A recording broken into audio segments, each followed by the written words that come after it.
Nah, di sini dalam tanda petik kampanye, marketing calon, marketing paslon, itu seringkali bukan hanya melakukan seduksi atau godaan, tapi juga melakukan kekerasan bahasa. Dan ini memang, saya tidak tahu apa ini disadari atau tidak. Cerdik dan licik itu kan setipis kulit bawang, Kang. Cerdik dan licik itu setipis kulit bawang. Nah, di sini kekerasan bisa bermain, kekerasan verbal bisa bermain. Artinya dia langsung, apa artinya? Antara kata dan laku itu dua hal yang berbeda, dua hal yang berlainan. Nah, itu yang disebut, ya lah, itulah dari situlah kita bisa melihat bagaimana dia menggunakan bahasa, bagaimana dia menggunakan pikirannya, kita bisa membacanya dari situ.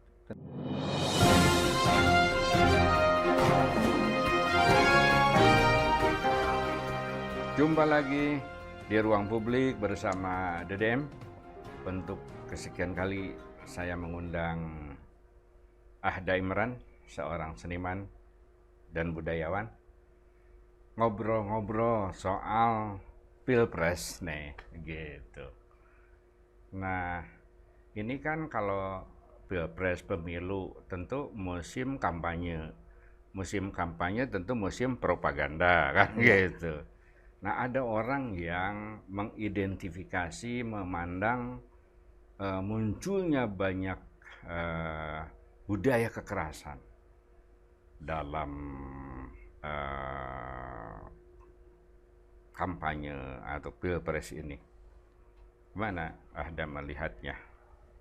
Ya, Kita pahami dulu apa sih yang disebut dengan budaya kekerasan, budaya ya, Kang, kekerasan itu ya. Sebenarnya budaya kekerasan dalam kultur kita, dalam kultur masyarakat Indonesia, dalam masyarakat Indonesia itu salah satunya adalah masyarakat yang holistik, ya. Sangat berbeda dengan buat mereka semua hal yang oleh orang-orang modern kota itu dianggap negatif, mereka terima. Nah, karena misalnya kekerasan, ya.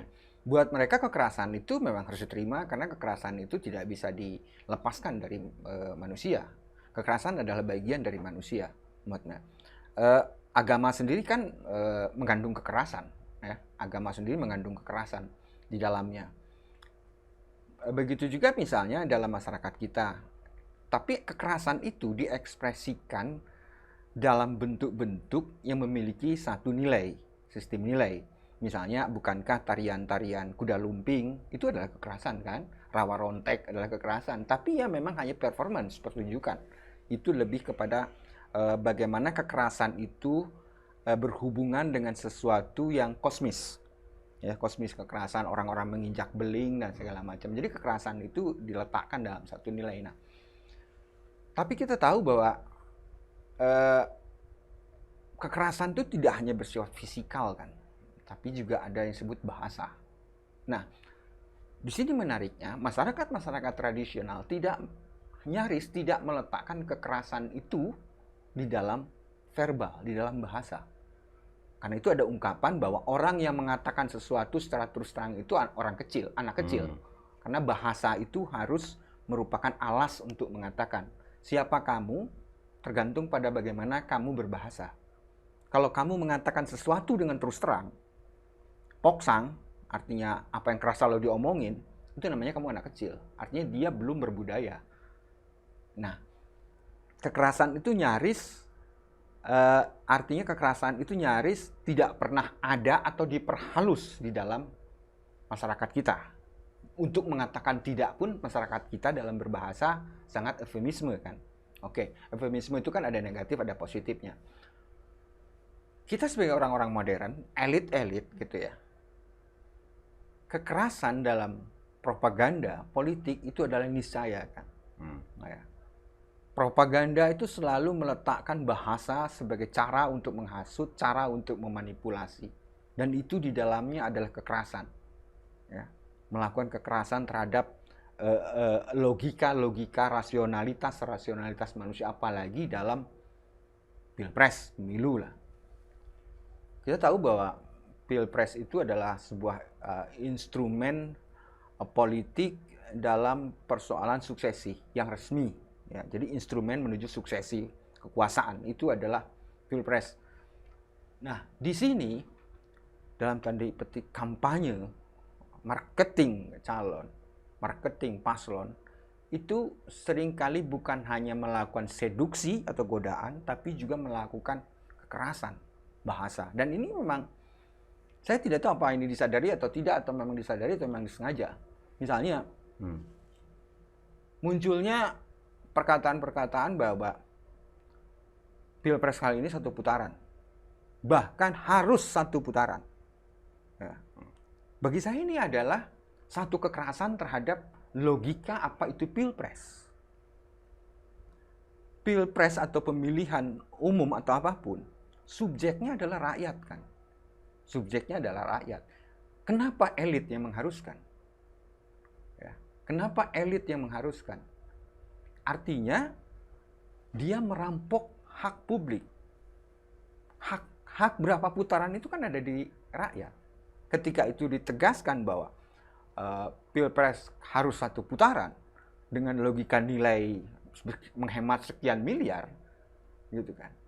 Itu sebetulnya ada kekerasan, dia merampok hak rakyat untuk mengatakannya. Ya. Ada lagi pejabat menyatakan bahwa kami menjamin netralitas ASN, netralitas TNI, netralitas Polri, gitu. Itu di panggung depan. Iya. Panggung depannya, panggung belakangnya ternyata sebaliknya, sebagaimana apa yang disampaikan, sama seperti yang disampaikan juga oleh Pak Lurah. Iya.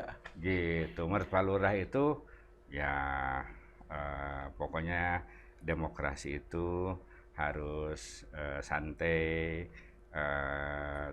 tidak boleh tidak netral gitu. Tidak boleh ya tidak netral, harus netral gitu kan. Tapi ternyata di belakangnya berbeda. Iya.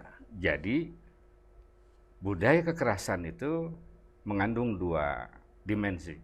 Ada dimensi verbal, ada dimensi non verbal. Misalnya dimensi non verbalnya itu ketika MK ya diobok-obok, kemudian sehingga lolos apa yang diinginkannya, kan ya, itu kan tindakan-tindakan inkonstitusional, inkonstitusional gitu. Atau misalnya bagaimana KPK kemudian ya dikuasai gitu oleh apa yang punya kekuasaan gitu, yang surplus kekuasaan sekarang.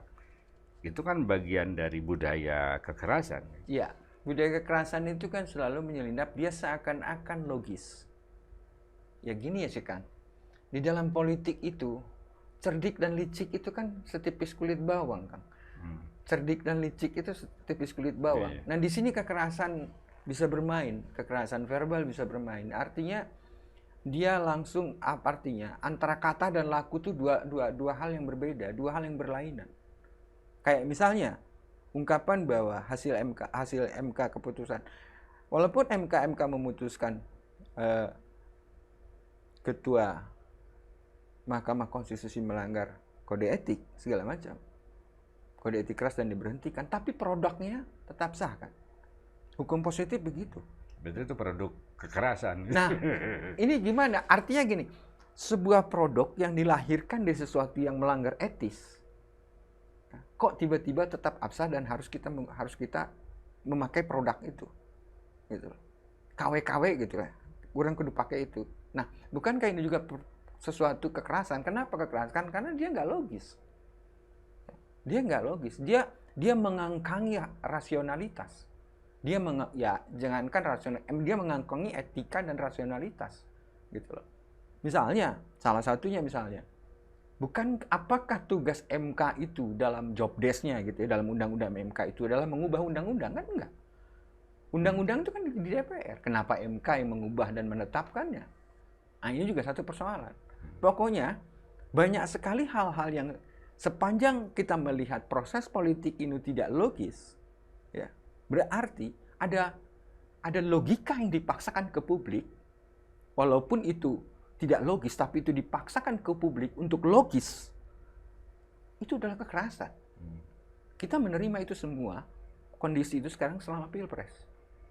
Ketika seorang calon dalam debat mengatakan, Mas Anies, itu bagian budaya kekerasan nggak?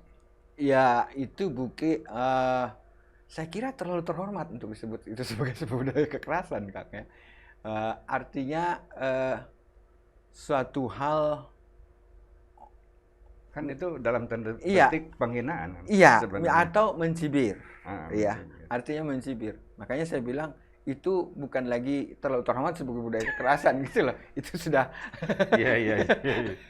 ya, artinya kita apa ya?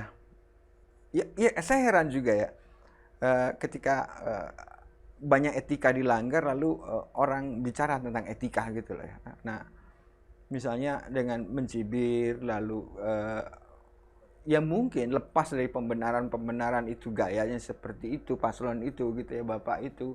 Tapi persoalannya kan bagaimanapun itu adalah sebuah momen peristiwa, bukan hanya sekedar pertunjukan, bukan hanya sekedar tontonan, tapi kan itu adalah satu momen di mana rakyat berkesempatan untuk melihat isi kepala calon pemimpinnya. Oke, gimana kita bisa mengidentifikasi ya, sebab-sebab munculnya budaya kekerasan itu?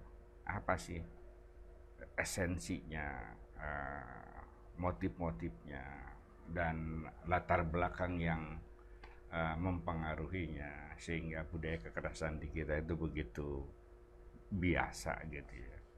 Iya, budaya kekerasan itu selalu karena persoalannya adalah kalau dari segi verbal ya kan. Ini persoalan kita dalam bahasa kan. Saya lupa, kalau tidak salah mungkin Bung Hatta yang mengatakannya bahwa kalau bahasanya kacau maka bangsanya pun kacau. Persoalan kita itu Kalau bahasa kacau, kalau bahasanya kacau maka bangsa itu kacau. bangsa itu kacau. Persoalan buat saya, karena saya penulis, penyair, banyak bersoal dengan bahasa. Persoalan penting bagi kita itu persoalan paling mendasar bangsa ini adalah bahasa. Bagaimana membahasakan? Bagaimana membahasakan sesuatu? Itu jadi persoalan. Dalam debat kemarin kita bisa melihat ketika orang berbicara ketika orang berbicara itu kan persoalannya bagaimana dia mengolah bahasa. Bagaimana dia mengolah bahasa berarti bagaimana dia mengolah pikiran, gramatikanya. Nah, dari 3 paslon kemarin yang debat, dari ketika mereka berbicara, bukan hanya persoalan artikulasi, ya, tapi tentang pokok-pokok pikiran mereka, irama mereka, apalagi di dalam debat, bagaimana mereka mengatur irama, kapan bertahan, kapan menyerang. Kita tahu mana yang cerdas dan mana yang dungu. Karena dari bahasa saja, gitu loh. Cara penggunaan bahasanya. Misalnya ada paslon yang lebih tampil sebagai demagog gitu. Ketimbang menjelaskan teknis program dia. Ya. Supaya orang paham, mengurai gitu ya. Tapi lebih kepada bahasa-bahasa yang besar. Bahasa-bahasa yang gigantik Dan serangan pribadi. Seakan-akan dia sedang bicara di tengah pasukannya, gitu ya. Nah, itu yang disebut itulah dari situlah kita bisa melihat bagaimana dia menggunakan bahasa, bagaimana dia menggunakan pikirannya, kita bisa membacanya dari situ. Tentu saja kan ada tuh ahli-ahli bahasa tubuh gitu kan. Nah, itu kan. Tapi sebenarnya ada juga bagaimana kita memahami bahasa yang dia gunakan. Gitu kan. Dari cara berbahasa saja, artikulasinya saja, kita bisa tahu bagaimana pikirannya, bagaimana dia mengungkapkan pikirannya. Persoalannya kan masalah cara kan. Walaupun pikiran seseorang itu bagus, tapi cara mengartikulasikannya jelek, orang tidak akan terbaca pikirannya. Gitu sih, Kang. Ya, apakah sebab banyaknya budaya kekerasan di kita ini itu akibat dari banyaknya ketidakpuasan atau banyaknya stres, sehingga harus ada pelampiasan, atau banyak dendam yang terpendam tadi dan tidak teraktualisasi? Iya, tadi Kang Didi bicara mengapa kita seakan-akan permisif dengan budaya kekerasan. Ya kalau kita merunut ke belakang, sebenarnya budaya kekerasan itu muncul dalam masyarakat kita itu sejak lama. Mungkin juga sejak kecil. Kita mungkin sejak kecil juga mengalami budaya kekerasan itu tanpa kita sadar bahwa itu adalah budaya kekerasan, ya kan? Budaya-budaya kekerasan dalam pendidikan, misalnya budaya-budaya kekerasan ketika orang tua marah, guru marah, gitu ya. Itu semuanya adalah budaya-budaya kekerasan yang kita sebut sebagai bullying itu. Ya. Oh, dasar mana waktu bisa nanam, itu budaya-budaya kekerasan verbal. Belum lagi di teman-teman. Nah, kita tidak menyadari itu sebagai budaya kekerasan. Padahal itu membentuk anak-anak kita, psikologis anak-anak kita. Nah, belum lagi budaya-budaya kekerasan yang sifatnya gender. Ya. Curi kue, nangis aja kayak perempuan, itu kan budaya gender. Itu adalah kekerasan terhadap perempuan. Gitu. Nah, kekerasan-kekerasan ini tidak kita sadari. Dan ini naik dari level sosial, naik ke level politik. Nah, perilaku elit pun dibesarkan oleh itu. Apalagi elit tentara, gitu loh. Yang dimana kekerasan itu jadi kultur mereka. Karena memang tugas itu. Mereka adalah bagian dari itu. Nah, itu yang terjadi sih, Kang. Saya lihat. Gimana kita ke depan supaya bisa mengurangi kultur kekerasan di masyarakat? Wah, itu susah, Kang. Itu banyak sekali hal yang harus dikerjakan. Bagaimana pertama kita harus memahami dulu apa itu budaya kekerasan. Sehingga apakah misalnya semakin tinggi kemiskinan, semakin tinggi budaya kekerasan, kan gitu tuh kan teorinya. Jadi kalau Anda bilang, wah ini kompleks segala macam, ya misalnya ya sejahterakan dulu masyarakat, sehingga dan bukan hanya sejahtera bagi sebagian, tapi juga aspek keadilannya misalnya gitu. Jangan-jangan ya kesenjangan ekonomi yang tinggi itu melahirkan juga budaya kekerasan. Jangan-jangan elit yang greedy, yang rakus, tidak cukup dengan yang ada, itu juga bisa menimbulkan budaya kekerasan, kan gitu tuh. Nah, sekarang gimana? Semua orang kan berhak untuk mencapai apa yang diinginkannya dengan cara apapun, termasuk misalnya mengartikulasikan budaya kekerasan atau yang greedy itu dengan cara apapun gitu. Tapi kalau misalnya ini tidak dinaungi dengan penegakan hukum, dengan rule of law misalnya gitu, ya orang akhirnya yang paling kuat akan melakukan budaya kekerasan yang paling besar, paling tinggi misalnya, ya kan gitu. Karena nggak ada yang bisa mengerem kecuali tadi penegakan hukum. Iya, persoalannya kekerasan budaya verbal itu kadang sulit sekali, sifatnya abstrak ya, Kang. Kekerasan verbal itu ya, sifatnya abstrak ya. Kekerasan fisik ya, kekerasan fisik konkret kan. Misalnya peserta kampanye dipukulin tentara misalnya, itu kan konkret, itu kekerasan. Nah, itu berurusan dengan hukum. Tapi ketika kekerasan itu sifatnya verbal, retoris, ya, itu sangat banyak sekali tafsirnya, sangat banyak sekali tafsirnya, apalagi tafsir politis. Nah, tapi ya Kang benar saya kira bahwa kekerasan ini juga berhubungan dengan kelas sosial, secara sosiologis. Kita tahulah, semakin tinggi pangkat seorang pembesar, semakin bebas dia berpendapat, semakin seenaknya dia bicara. Ya. Nah, misalnya ada menteri yang mengatakan bahwa bansos ini dari Pak Jokowi. Itu adalah kekerasan karena dia bansos itu uang rakyat dan untuk rakyat, kembali ke rakyat. Tapi kenapa itu dikatakan begitu? Gitu. Artinya dia melakukan kekerasan logis. Dia bicara begitu karena dia menteri. Dia punya satu hal. Mengapa dia tidak takut? Karena dia punya kekuatan yang untuk mendampingi, untuk membacking dia. Ya. Nyaris tidak pernah ada menteri sosial pernah nggak bicara begitu? Tidak. Ya. Dia dari PDIP, nggak mungkin dia bicara begitu. Ya. Tapi kalau menteri perdagangan bicara seperti itu, berapa kali dia bicara seperti itu? Dia melakukan kekerasan. Gitu. Nah, artinya semakin tinggi derajat seorang pembesar, semakin banyak yang membacking dia, semakin leluasa dia memproduksi bahasa kekerasan. Semakin dihilangkan etika dari bangsa ini, ya semakin tinggi juga budaya kekerasannya. Ya karena itu tadi Kang, seperti tadi Ya karena kita tidak lagi punya budaya malu untuk melakukan memproduksi bahasa kekerasan. Ya, artinya bagaimana supaya kita ini, bangsa kita ini menguatkan kembali budaya malu, menguatkan etika, ya, dan tentu adanya jaminan keadilan dalam tingkat kesejahteraannya gitu.